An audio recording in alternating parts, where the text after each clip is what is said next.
Bienvenidos al módulo de permiso de trabajo en altura. Adicional a esta introducción, les voy a dejar otros dos videos en donde ustedes pueden ver cómo se diligencia el permiso de trabajo de acuerdo con los puntos que exige la resolución. Es importante que escuchen esta introducción porque les voy a explicar algo referente a las fechas. El formato que ustedes van a ver en los videos donde yo muestro cómo diligenciarlos está elaborado por bloques. Aquí le voy a explicar las fechas, porque ese formato no está estructurado como muchos otros en donde se utiliza una sola fecha para todo el formato. Ya les explico cómo. Primera fecha. La primera fecha es cuando a usted comienza a diligenciar el formato. Entonces usted llega y dice, Javier, vamos a hacer una pintura de fachada.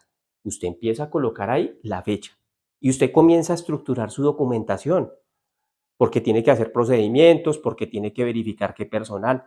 Eso va aquí en la parte de diligenciamiento.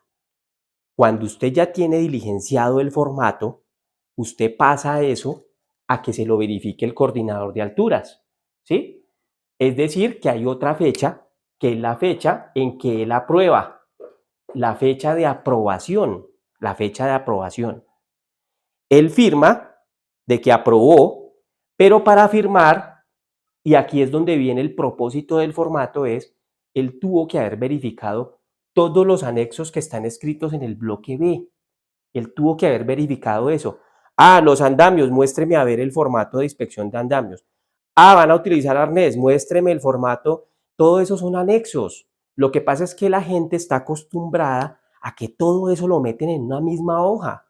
Y entonces eso se convierte en una X o en un sí y un no. Por eso yo explico que el formato es una hoja, pero tiene que venir con unos anexos. Esos anexos están en el bloque B. Cuando vean el formato, se van a acordar, ¿sí?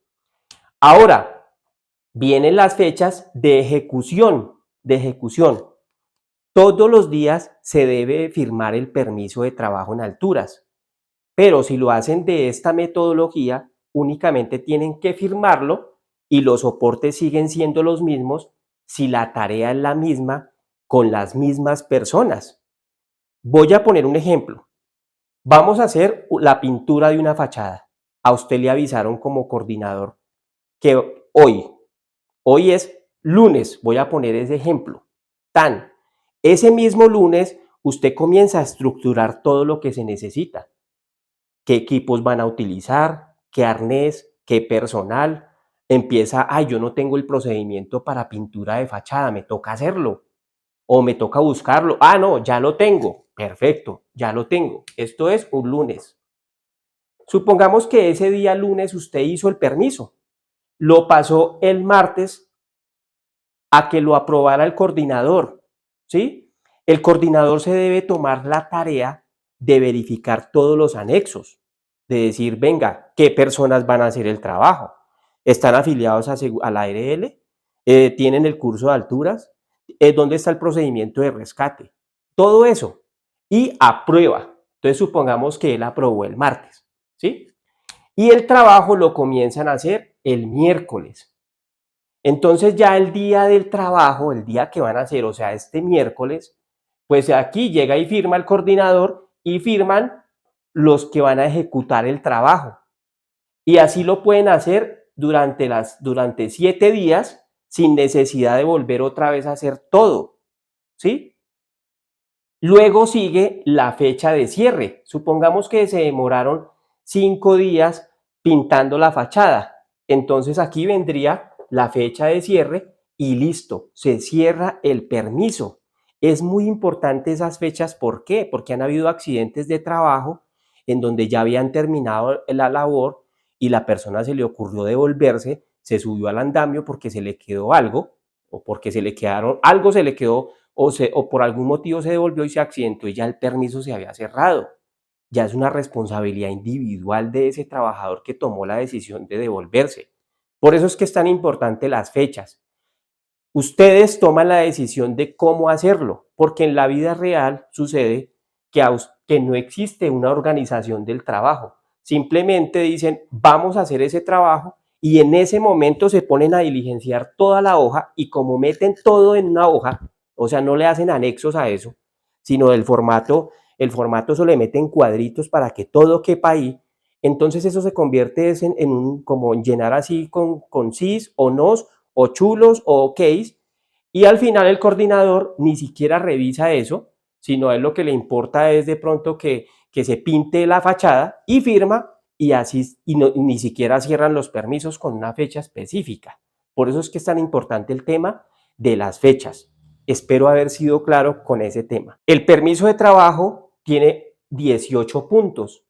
Esos 18 puntos los van a encontrar en el artículo 15 y yo también se los explico cuando estamos diligenciando el formato, en el video donde ya tengo el formato en la pantalla.